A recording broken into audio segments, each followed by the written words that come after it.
Spiritual tax Tamil நேயர்களுக்கு அன்பு வணக்கம். நான் ஜோதிடர் குரு வரதராஜ பெருமாள். இந்த நிகழ்ச்சியில நம்ம செப்டம்பர் மாத பலன்.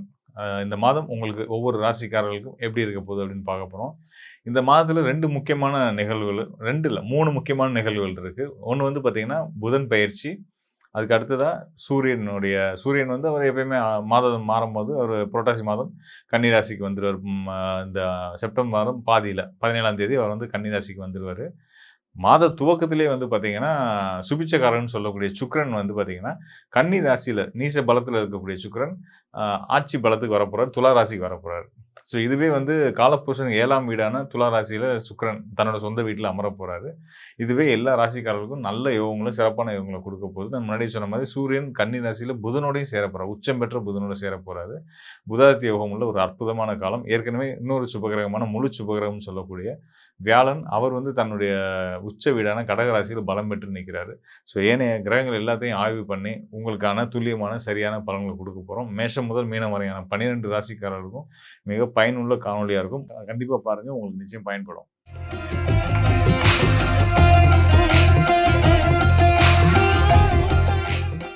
மேஷ ராசி அன்பர்களுக்கு இந்த 2026 செப்டம்பர் மாதம் முழுமையா எப்படி இருக்க போகுது? என்ன மாதிரி பலன்கள குடுக்க போகுதுன்னு பார்க்க போறோம். அதுக்கு நம்ம தெரிஞ்சுக்க வேண்டிய விஷயங்கள் என்னன்னு கேட்டீங்க அப்படின்னா, உங்க ராசியிலிருந்து மற்ற கிரகங்கள், ஏனைய கிரகங்கள், உங்க ராசிநாதன் உட்பட அனைத்து கிரகங்களும் என்னென்ன நிலையில இருக்கிறாங்க, அந்த இடத்துல இருக்கிறதுனால நமக்கு நல்லதா, கெட்டதா அப்படின்ற விஷயங்கள முதல்ல தெரிஞ்சுக்க போறோம்.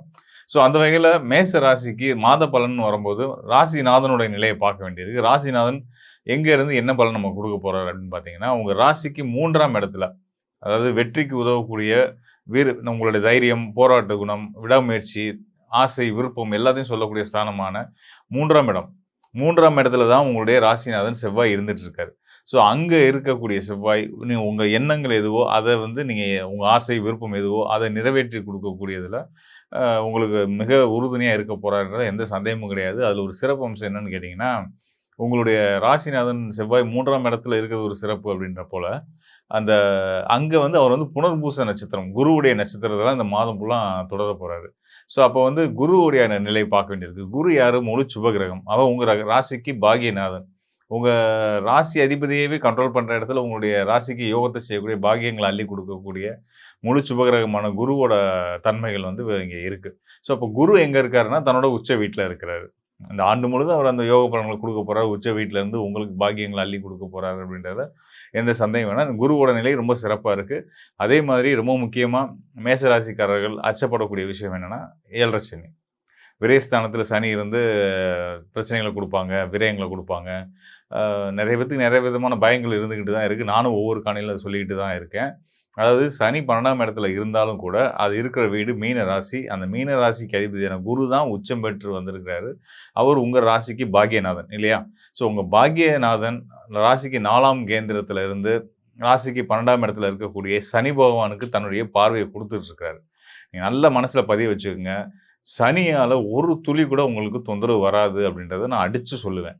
ஏன்னா, சனி முழு சுபத்துவ தன்மையில இருக்கிறாரு. விரயம் வரும். சுப விரயமா இருக்கும். அலைச்சல் இருக்கும். ஆதாயமான அலைச்சலா இருக்கும். வீண் அலைச்சலா இருக்காது. இதெல்லாம் காரணம் என்னன்னா, குருவுடைய பார்வை.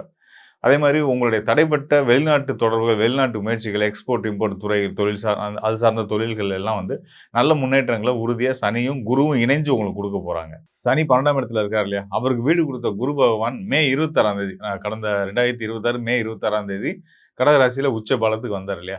ஸோ அப்ப வந்ததிலிருந்து அதுக்கு முன்னாடி இருந்த நிலைக்கும் இப்பக்கும் பார்த்தீங்கன்னா, கொஞ்சம் பெட்டரா தான் இருக்கும். அதாவது உங்க எண்ணங்கள்ல ஒரு நெருக்கடி இருக்கும். பண ரீதியா, உங்களுடைய செயல்பாடுகள் ரீதியா, நம்ம சரியா தான் போயிட்டு இருக்கோமா? நமக்கு போதுமான அளவு பணம் இருக்கா? தேவைகள் இருக்கு. பண தேவைகள் நம்ம சரி பண்ணிடுவோமா? பூர்த்தி பண்ணிடுவோமா? அப்படின்ற ஒரு கவலையும், பயம் உங்களுக்கு எண்ணங்கள்ல இருந்துட்டு இருக்குமே தவிர்த்து, உங்களுக்கு சரியான நேரத்துக்கு பணம் சேரும். குரு உச்சம் பெற்றால், அந்த அந்த குரு யாருக்கெல்லாம் யோகங்களையும், பாக்கியங்களையும் குடுக்குறாரோ, அவங்களுக்கு சரியான நேரத்தில சரியான அவங்களுக்கு தேவையான தொகை சேர்ந்துரும். அதனால நீங்க இப்பவுமே சொல்றேன், இன்னும் ஓராண்டுக்கு நீங்க கவலையே படாதீங்க. குருவோட அருளால இன்னும் சிறப்பா அதுக்கு அடுத்து வரக்கூடிய ஆண்டும் பார்த்தீங்கன்னா, 2027க்கு மேல பார்த்தீங்கன்னா, குரு சிம்ம ராசி உங்களோட யோக ஸ்தானத்துக்கு போயிருவாரு. குரு வரிசையா தொடர்ந்து மேஷ ராசிக்காரங்களுக்கு யோகம் குடுத்துக்கிட்டே இருக்க போறாரு. யார் எந்த கிரகங்கள், அசுப கிரகங்கள் தீய பலன குடுத்தாலும், அத தாண்டி யோக பலன குடுக்குற இடத்துல குரு இருக்கிறாரு. அதனால நீங்க சனிய பத்திலாம் பயப்படவே பயப்படாதீங்க. 7 சனி உங்கள தொந்தரவே பண்ணாது அப்படின்றத நீங்க உறுதியா மனசுல வச்சுக்கலாம். இதுலயும் இன்னும் ஒரு சிறப்பு இருக்கு. என்னன்னா, குரு இருக்கக்கூடிய வீடு வந்து கடக ராசி, நீர் ராசி. சனி இருக்கக்கூடியது மீன ராசி. அது ஒரு நீர் ராசி. இந்த நீர் ராசிகள் இணைவு பெற்றிருக்கக்கூடிய கிரகங்கள் தான் வந்து வெளிநாட்டு யோகங்கள குடுக்கும். தொழிலுக்காக, படிப்புக்காக, வேலைக்காக போக முயற்சி எடுத்துட்டு இருக்கவங்களுக்குலாம் கண்டிப்பான முறையில வெற்றி கிடைக்கும். நான் சொல்ல வர விஷயம் என்னன்னா, அந்த கோச்சாரம் அப்படின்றது வந்து சந்திரன் அடிப்படையா கொண்டது. ஸோ, அதனால நான் உங்கள எண்ணங்கள நீங்க சரியா வச்சுக்கிட்டீங்கனாலே, நமக்கு நல்லது தான் நடக்குன்ற அந்த எண்ணத்த நீங்க வச்சுக்கிட்டீங்கனாலே, உங்க எண்ணம் எதுவோ அதுவே வாழ்க்கையா மாறும் அப்படின்றத நான் உறுதியா சொல்றேன். அதுக்கு கிரகங்கள் துணையா இருக்கும். கோச்சார கிரகங்கள் துணையா இருக்கும். இன்னொரு சிறப்பு விஷயம். அதாவது உங்க ராசிநாதன் 3ஆம் இடத்துல இருக்காருன்னு சொன்னேன் இல்லையா? மிதுன ராசியில. அங்க இருந்து அவருக்கு 5ஆம் திரிகோணத்துல, அதாவது உங்க ராசிநாதனுக்கு 5ஆம் திரிகோணத்துல இந்த மாத துவக்கத்திலே முதல் நாளே வந்து பார்த்தீங்கன்னா, சுக்கிரன் வந்து தன்னோட சொந்த வீடு துலா ராசிக்கு வந்துடுறாரு. அதாவது உங்க ராசிநாதன் இருக்கிற இடத்துல இருந்து 5ஆம் இடத்துக்கு சுக்கிரன் வந்துடுறாரு. அப்போ உங்க ராசிநாதனுக்கும் உங்களுடைய தன, குடும்ப, வாக்குஸ்தானம் மற்றும் களத்திர ஸ்தானத்துக்கு அதிபதியான சுக்கிரனுக்குமான ஒரு தொடர்பு கிடைச்சிடுது. அதாவது உங்க ராசிநாதன் செவ்வாய்க்கு 2 சுபகிரகங்களோட தொடர்பு கிடைக்குது. ஒண்ணு வந்து நட்சத்திர அடிப்படையில, சாராம்ச அடிப்படையில செவ்வாய் அமர்ற நட்சத்திரம் குருவுடைய புனர்பூச நட்சத்திரம். இன்னொரு பக்கம் வந்து பார்த்தீங்கன்னா, ஸ்தான அடிப்படையில முன்னொரு குருன்னு சொல்லக்கூடிய அசுர குருன்னு சொல்லக்கூடிய சுக்கிரனோட தொடர்பும் ஸ்தான அடிப்படையில உங்களுடைய ராசிநாதன் செவ்வாய்க்கு கிடைச்சிருது. ஸோ ஆக மொத்தம் முழுக்க முழுக்க ஒரு பாசிட்டிவான நபர்களா, நெனைச்சத சாதிக்கக்கூடிய நபர்களா, நீங்க நெனைச்சதெல்லாம் நடக்கக்கூடிய காலமா இந்த செப்டம்பர் மாதம் இருக்க போகுது அப்படின்றத உறுதியா சொல்லலாம். இன்னொரு முக்கியமான விஷயத்தையும் சொல்லிடுறேன். அதாவது ஒரு திரிகோணம் சொன்னேன் இல்லையா? செவ்வாய் இருக்கிற இடத்துல இருந்து 5ஆம் இடத்துல சுக்கிரன், சுக்கிரன் இருக்கிற இடத்துல இருந்து 5ஆம் இடத்துல ராகு, ராகு இருக்கிற இடத்துல இருந்து 5ஆம் இடத்துல செவ்வாய். ஸோ இது வந்து ஒரு முக்கோணம். ஒரு முக்கோணத்தோட 3 புள்ளியில ராகு, செவ்வாய், சுக்கிரன் இவங்கலாம் இணையிறாங்க.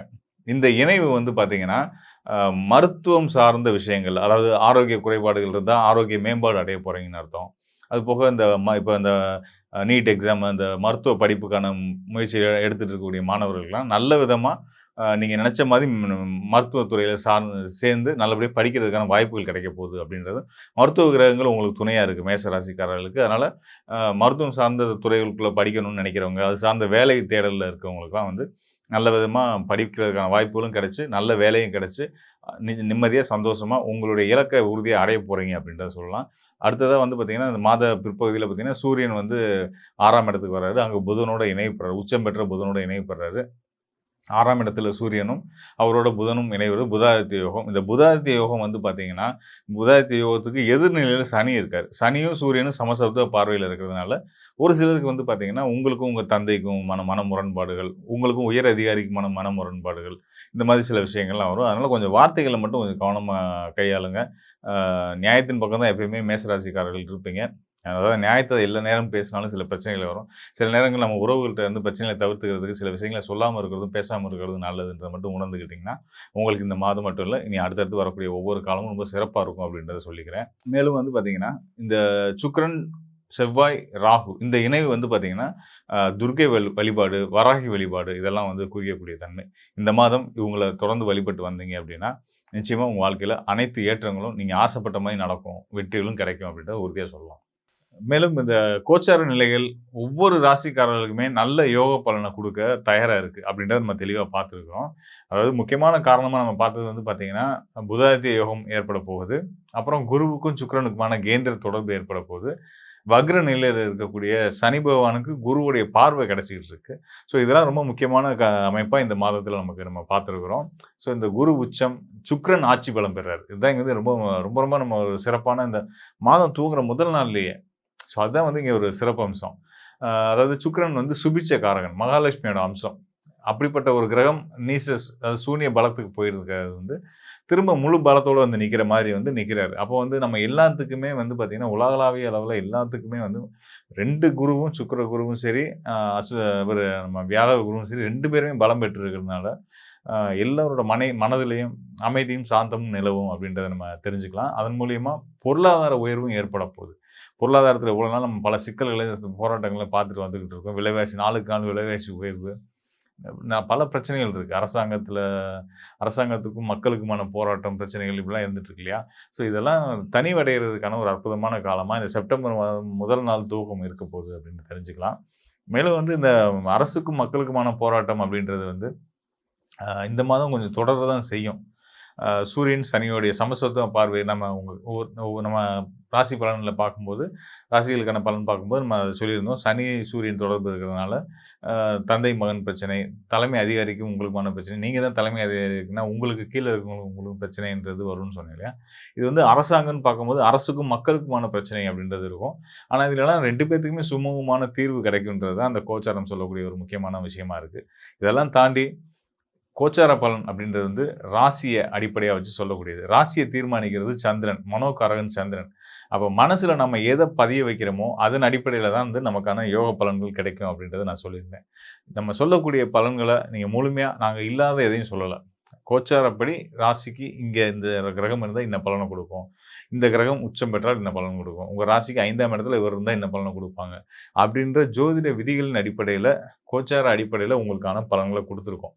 இத நீங்க அப்படியே எடுத்துக்கணும். நம்பிக்கையா எடுத்துக்கிட்டு, அத மனசுல பதிய வச்சுக்கிட்டு, இதெல்லாம் எனக்கு கிடைக்க போகுது அப்படின்னு நம்பி, நீங்க வந்து செயல்பட ஆரம்பிங்க. நிச்சயமா உங்களுக்கு முழுமையான வெற்றிய கோச்சார கிரகங்கள் குடுக்கும் அப்படின்றத சொல்லிக்கிறேன். அது மட்டும் இல்லாம, இது மட்டும் போதுமா? கோச்சார பலன் பார்த்துட்டா மட்டும் போதுமா? அப்படின்னா நிச்சயமா கிடையாது. ஜோதிடம் சாஸ்திரம் வந்து பார்த்தீங்கன்னா, சித்தர்கள் நமக்கு எப்படி குடுத்துருக்காங்க அப்படின்னா, விதி, மதி, கதி அப்படின்ற அடிப்படையில குடுத்துருக்காங்க. அதாவது விதி அப்படின்றது நம்மளுடைய சுய ஜாதகம், லக்னம். லக்னத்தின் அடிப்படையில லக்னத்துக்கு ஏனைய கிரகங்கள் எப்படி இருக்கிறாங்க, அ ஆண்டு கிரகங்கள், மாத கிரகங்கள்லாம் என்ன நிலையில இருக்கிறாங்க, அ பிளஸ் நமக்கு நடப்பு நேரம் தசாபுத்தி எப்படி இருக்கு, இதெல்லாம் பார்த்து நம்ம தெரிஞ்சுக்க வேண்டிய பலன். அதுக்கு அடுத்ததா மதி. சந்திரன் அடிப்படையில இப்ப நம்ம பார்த்தோம் இல்லையா? கோச்சாரம் அடிப்படையா. அதான் வந்து மதியின் அடிப்படையில. அது போக உங்களுடைய ஜாதகத்தில உங்க ராசிக்கு சந்திரன் உங்க ராசின்றது சந்திரன். சந்திரன் எங்க இருக்கிறாரோ, அவர சுத்தி ஏனைய கிரகங்கள் எப்படி இருக்காங்கன்னு வச்சு சொல்லக்கூடிய பலன். அதுபோக கதி. கதின்றது வந்து சூரியனை அடிப்படையா வச்சு சொல்லக்கூடியது. உங்களுடைய ஜாதகத்தில சூரியன் எங்க இருக்கிறாரு, அவர சுத்தி கிரகங்கள் எப்படி இருக்காங்க அப்படின்னு இந்த 3 விஷயத்தையும் எடுத்து தான் உங்களுக்கான துல்லியமான, சரியான பலன குடுக்க முடியும். இப்ப நம்ம இந்த காணொளியில பார்த்திருக்கிறது ராசி அடிப்படையிலான பலன். அதுபடி பார்த்தாச்சு. எல்லா ராசிக்காரர்களுக்கும் ரொம்ப சிறப்பாவே இருக்கும் அப்படின்றத நான் சொல்லிக்கிறேன். முழுமையான டீட்டெயில் தெரிஞ்சுக்க விரும்புறவங்க, அடுத்து ஃபர்தரா முக்கியமான ஸ்டெப் எடுக்கணும். நீங்க எதிர்பார்க்குற விஷயங்கள் நல்லபடியா நடக்குமா? நடக்காதா? இது செய்யலாமா? கூடாதா? இதெல்லாம் டீட்டெயிலா தெரிஞ்சுக்கணும்னா, இந்த டிஸ்ப்ளேல இருக்க என்னுடைய எண்ணுக்கு தொடர்பு கொள்ளுங்க. நிச்சயமா உங்களுக்கு நல்லதொரு வழிகாட்டுதல குடுக்குறேன். மீண்டும் ஒரு நல்ல நிகழ்ச்சியில நிச்சயம் சந்திப்போம். நன்றி, வணக்கம் நண்பர்களே.